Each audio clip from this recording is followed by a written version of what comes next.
Bonsoir à toutes et à tous. Merci de votre présence ce soir pour cette édition des Mercredis du droit consacrée donc au contrat à durée déterminée, le CDD. Je me présente Camille Cloarec, donc je suis avocate au barreau de Nantes et j'exerce essentiellement mon activité en droit du travail et exclusivement du côté des salariés. Bonsoir. Donc moi je m'appelle Marélia Durand, j'exerce exclusivement en droit du travail et exclusivement côté employeur. Le CDD, il ne faut pas oublier que c'est un contrat qui est dérogatoire du contrat de droit commun, qui est le CDI. Par principe, on est en CDI et par exception, on est en CDD. Donc il y a des cas limitatifs qui sont fixés par le Code du travail. Petite question avant de commencer.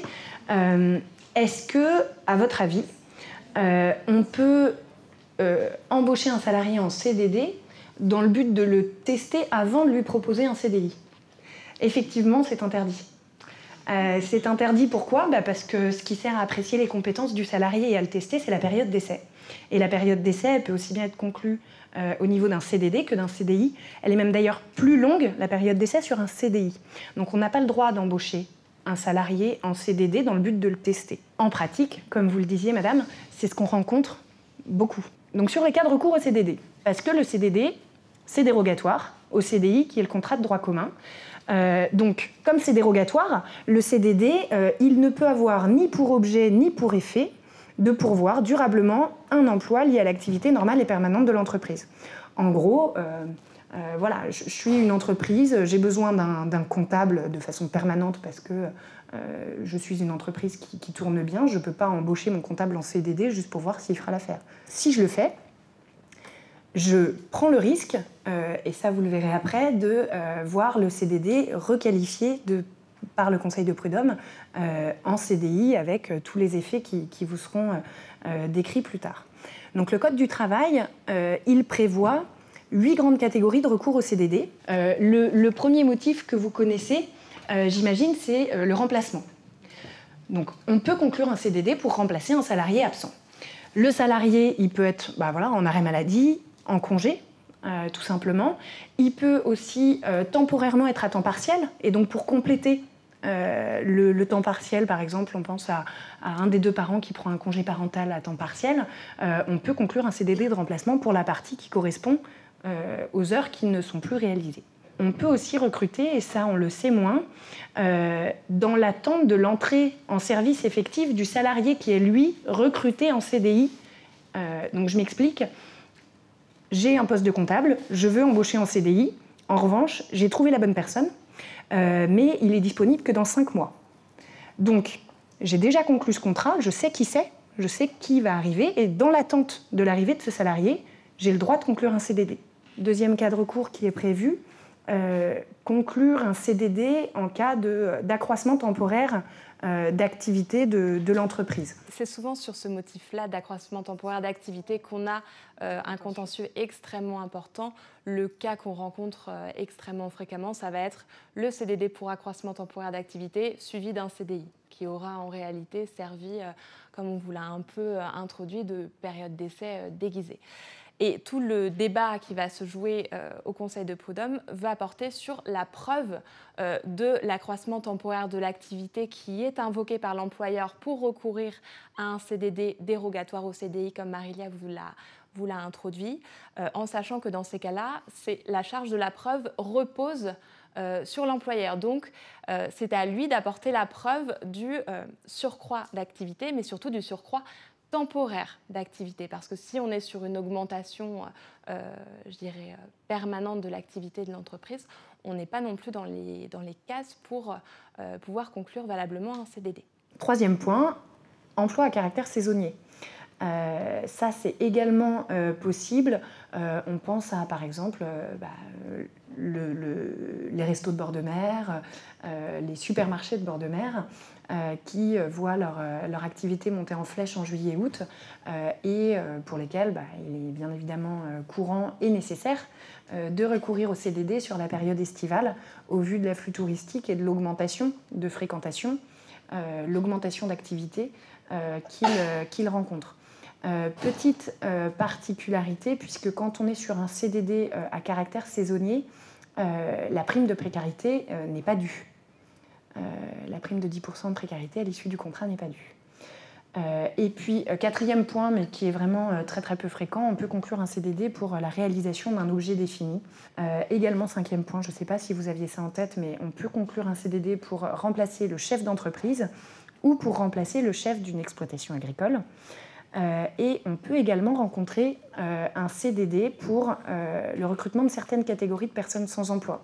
Ayez en tête que s'agissant d'un emploi à caractère saisonnier, la Cour de cassation a pu estimer qu'il y avait matière à requalifier un contrat saisonnier en CDI, donc vraiment sanction, c'est la requalification, vous le verrez après, lorsque le salarié est employé chaque année pendant toute la période d'ouverture ou de fonctionnement de l'entreprise. Lorsque les contrats couvrent plus des 3/4 de l'année et ne se répètent pas à des dates à peu près fixes, ça c'est aussi un indice. S'agissant du CDD d'usage, puisque ça en intéresse certains, l'entreprise doit intervenir dans l'un des secteurs d'activité définis par le Code du travail, on a une liste limitative, ou par une convention collective étendue. Dans ce cas de figure, il doit exister un usage dans le secteur de ne pas recourir au CDI pour occuper l'emploi en cause.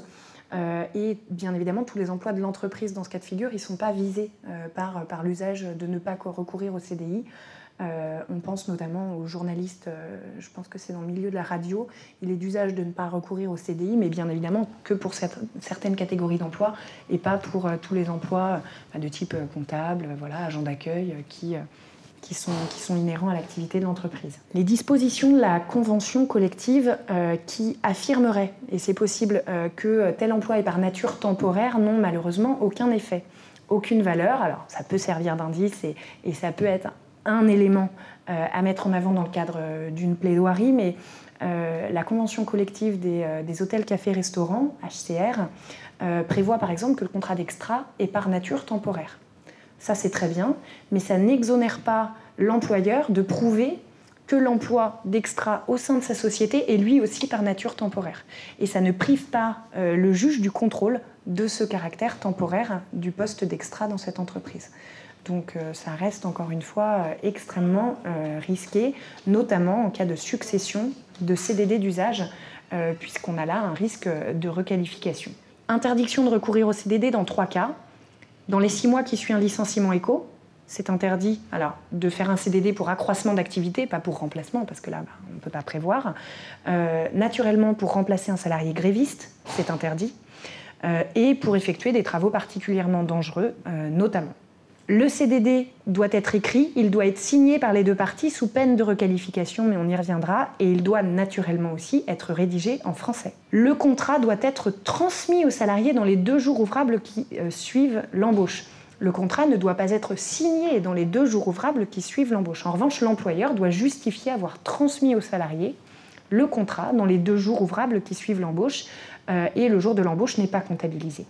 À défaut, l'employeur s'expose à une demande de dommages et intérêts, puisque depuis les ordonnances Macron, ce retard dans la transmission n'est plus sanctionné par la requalification du contrat, comme ça pouvait être le cas auparavant. Auparavant, un contrat qu'on transmettait 3 jours après, malheureusement, c'était requalification en CDI. Là, ce n'est plus le cas. C'est indemnisation maximum d'un mois de salaire. On a des clauses obligatoires dans le contrat, bien évidemment, le motif, toujours le motif. La date d'échéance ou la durée minimale si on est sur un contrat à terme imprécis, et éventuellement, si on le prévoit d'ores et déjà, les conditions du renouvellement, mais ça ne nous empêche pas de renouveler si on n'a pas prévu le renouvellement au contrat. Si on est sur un contrat de remplacement, c'est extrêmement important, il faut le nom et la qualification de la personne remplacée.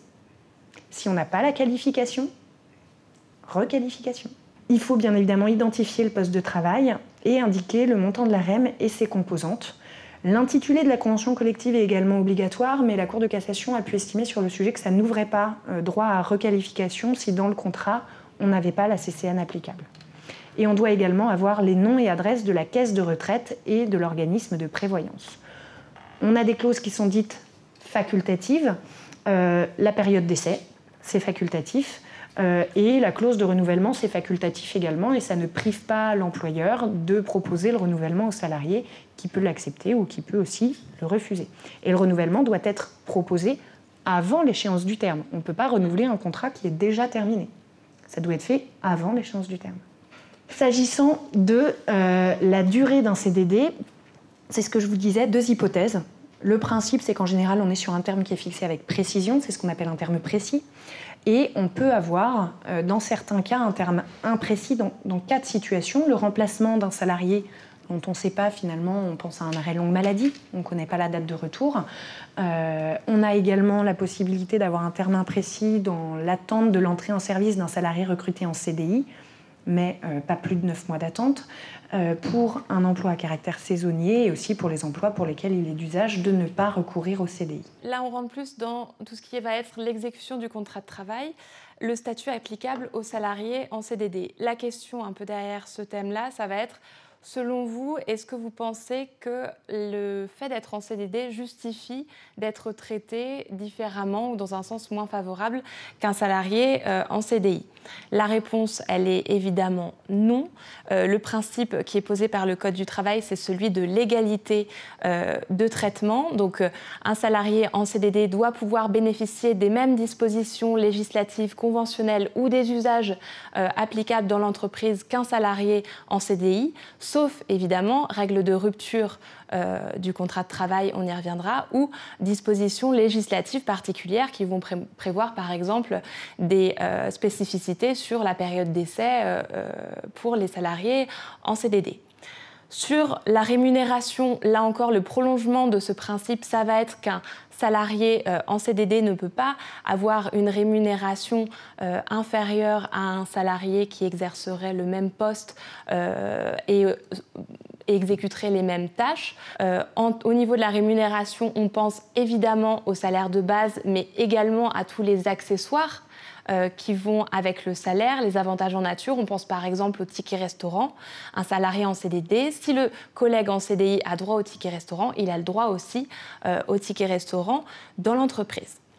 Ça s'applique lorsque, par exemple, on est sur un remplacement d'une personne absente. Le salarié qui remplace la personne absente doit avoir la même rémunération que la personne qu'elle remplace, sous réserve que le poste occupé corresponde bien à celui qui était antérieurement occupé et qu'il n'y ait pas une qualification ou un nombre de tâches, par exemple, qui serait réduit par rapport au poste initial.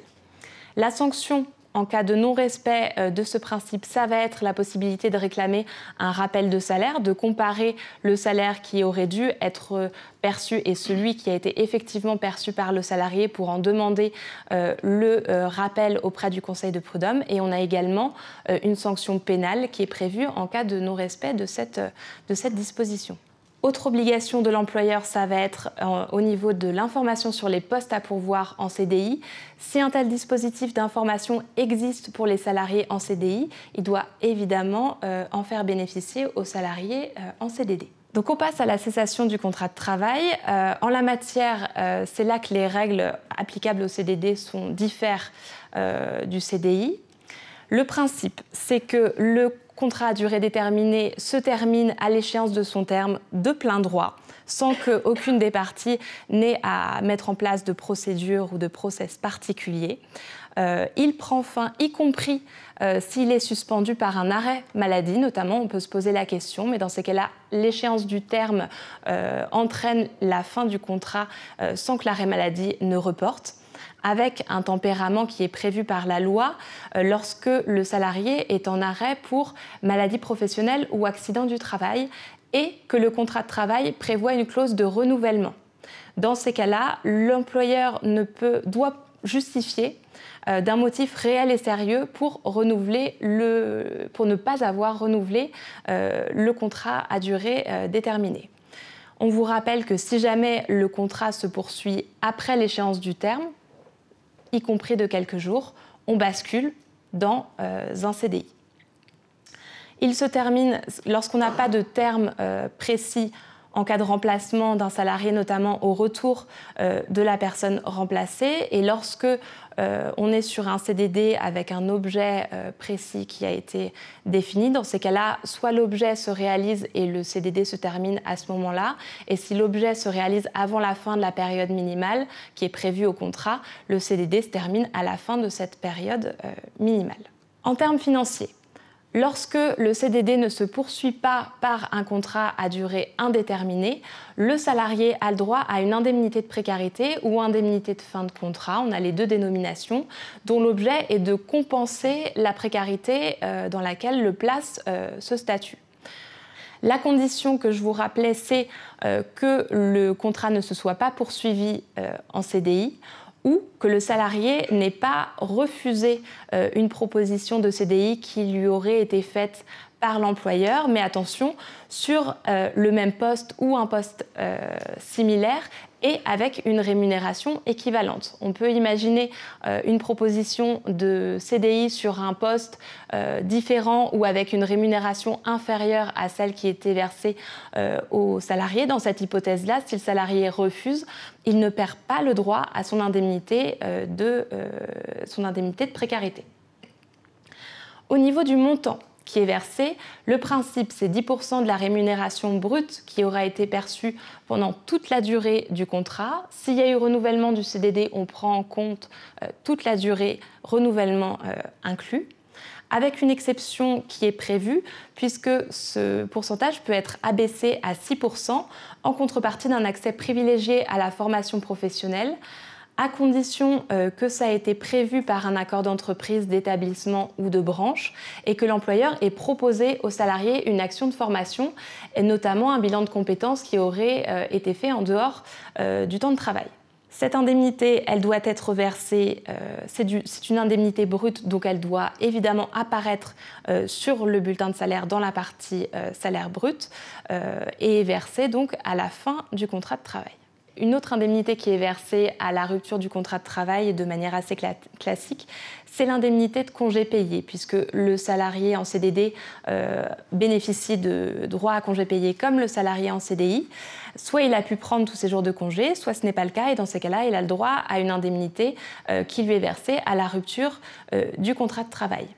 Elle n'a pas à être versée si la relation se poursuit en CDI, puisque dans ces cas-là, il continue à accumuler les jours de congés payés acquis. Au niveau du calcul de cette indemnité, on sait qu'elle ne peut être inférieure au 10e de la rémunération totale brute perçue pendant la relation de travail, indemnité de précarité incluse.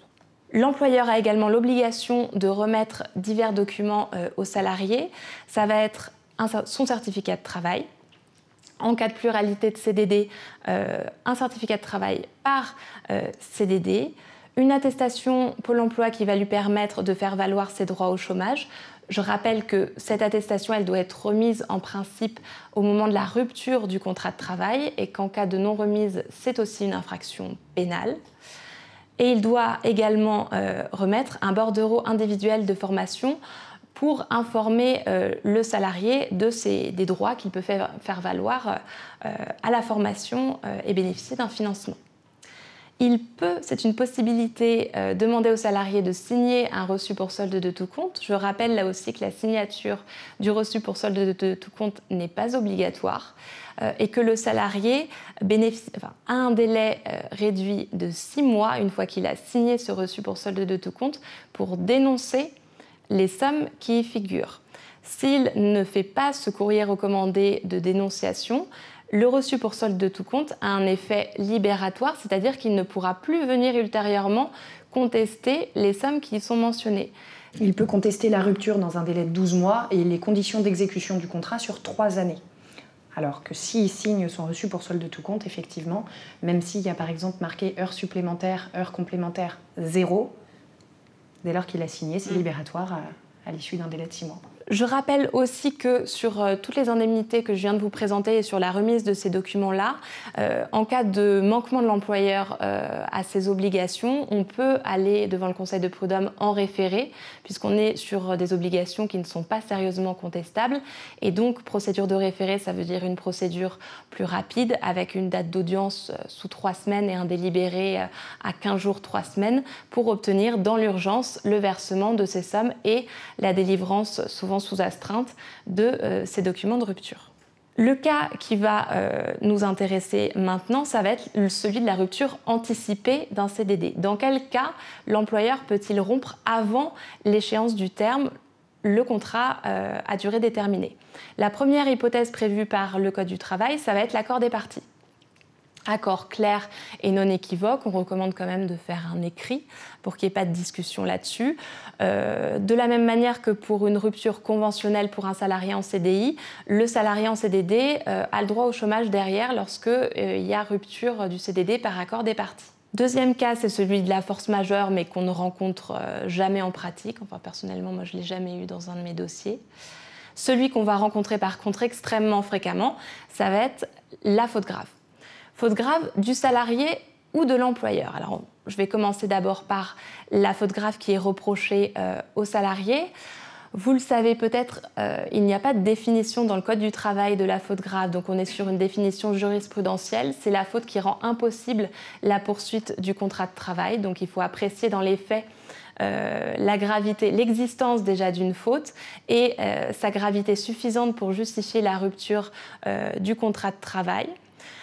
L'employeur qui met en œuvre cette procédure disciplinaire est obligé de respecter la procédure qui va avec et qui est prévue par le Code du travail sur notamment le délai de prescription, puisqu'il doit engager la procédure disciplinaire dans les 2 mois suivant le moment où il a connaissance de la faute commise par le salarié, l'existence d'un entretien préalable au licenciement et la notification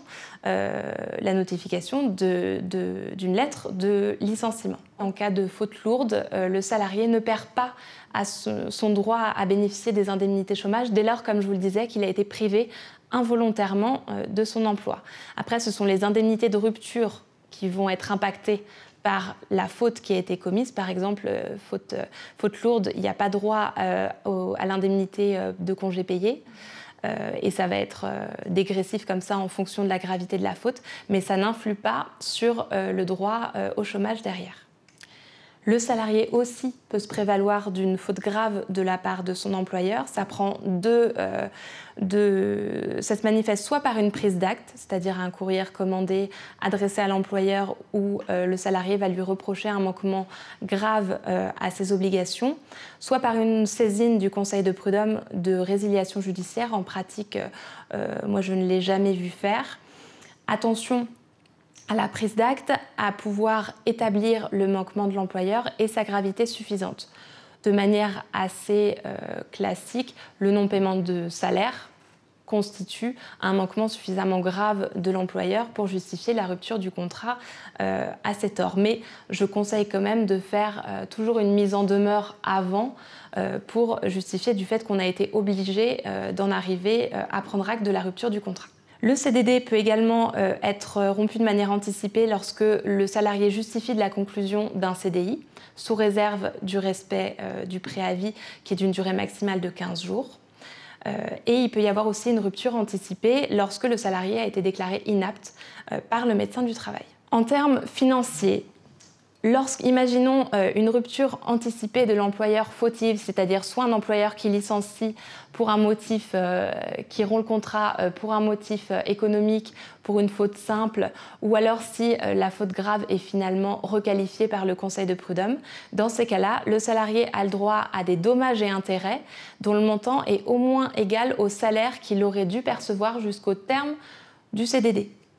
Donc, ça peut représenter des montants qui ne sont pas négligeables. En termes stratégiques, quand on a un salarié qui se présente à nous en expliquant qu'il s'est fait licencier pour faute grave 6 mois avant l'échéance du terme et qu'en plus le CDD en lui-même comporte une difficulté, par exemple il manque une clause obligatoire, on va vraiment se poser la question de savoir si on demande la requalification du CDD en CDI, auquel cas, en termes d'indemnité de dommages et intérêts pour licenciement sans cause réelle et sérieuse, on va être relativement limité maintenant par le barème Macron qui est fixé en fonction de l'ancienneté du salarié, alors que si on garde le principe du CDD et qu'on arrive à faire requalifier la rupture, le salarié peut avoir droit à un dédommagement qui sera bien supérieur. J'en arrive donc au contentieux prud'homal, cette fois-ci sous l'angle de la requalification. Je pense qu'on va être pile poil dans le délai. Donc, devant le Conseil de prud'homme, pour demander la requalification du CDD en CDI, on vous rappelle un peu ce qu'on a déjà dit sur les motifs de requalification. L'absence d'une clause essentielle, l'absence d'écrit évidemment, l'absence de signature, d'indication du motif, d'indication du terme ou de la durée, du nom ou de la qualification de la personne remplacée. Toutes ces clauses-là, si elles sont absentes, font qu'il va y avoir requalification du CDD en CDI. En revanche, la Cour de cassation est venue nous dire que certaines mentions qui étaient pour autant obligatoires n'entraînaient pas la requalification en CDI, et c'est notamment le cas de la rémunération ou de la convention collective applicable.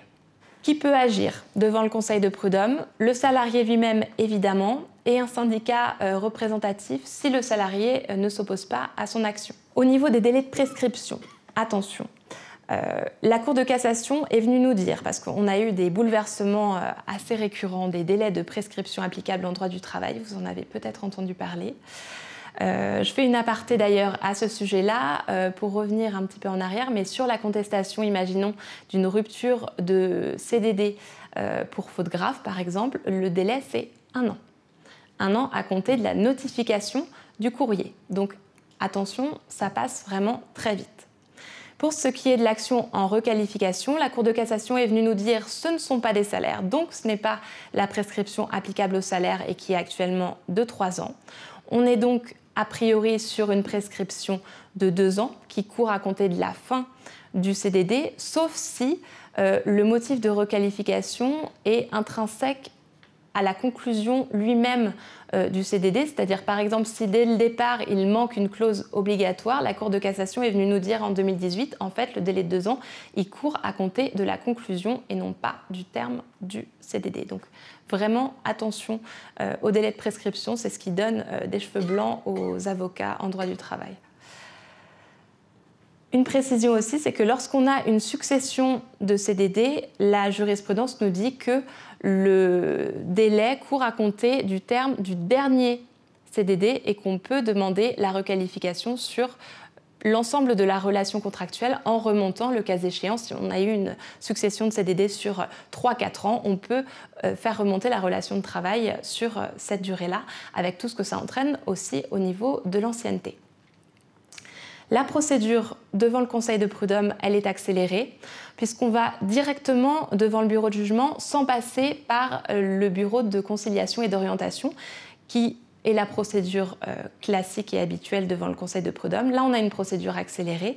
On a une date dans le délai d'1 mois à compter de sa saisine. En pratique, vous dire que le dossier est tranché en 1 mois, c'est pas le cas. Jamais. Alors moi, je l'ai vu une fois, c'était un confrère qui l'avait fait. En fait, ce délai court, il a un intérêt lorsque le CDD est toujours en cours et où la personne demande à pouvoir, dans les faits, continuer à travailler en CDI. Et c'est pour ça que dans ces cas-là, il y a effectivement urgence, puisqu'il faut que le Conseil de prud'homme statue avant la fin du terme du CDD. D'accord ? Après, en pratique, malheureusement, la plupart des personnes viennent nous voir lorsque le contrat est déjà fini. Et dans ces cas-là, le fait d'obtenir la requalification du CDD en CDI fait qu'on va pouvoir appliquer au contrat requalifié les règles applicables au licenciement. C'est-à-dire que l'employeur aurait dû convoquer le salarié à un entretien préalable, justifier d'un réel motif pour rompre le contrat, le notifier par écrit. En pratique, ce n'est pas le cas si le contrat s'est arrêté par l'effet de l'échéance du terme. Donc, si je reprends, au niveau de la requalification, en cas de requalification d'un CDD en CDI, dans l'hypothèse où le contrat s'est déjà achevé, vous pouvez demander une indemnité de requalification. Elle est d'1 mois de salaire minimum, sauf si le contrat s'est poursuivi en CDI derrière. Les indemnités de rupture afférentes au CDI, c'est-à-dire indemnité de licenciement, préavis, dommages et intérêts pour licenciement sans cause réelle et sérieuse, avec le débat qui nous occupe actuellement sur barème Macron ou pas. Et dernière conséquence de cette requalification, c'est que lorsqu'on a des périodes interstitielles qui ont séparé la conclusion de plusieurs CDD, dans ces cas-là, le salarié peut demander le rappel de salaire pour ces périodes intermédiaires s'il démontre qu'il s'est tenu en pratique à la disposition de son employeur.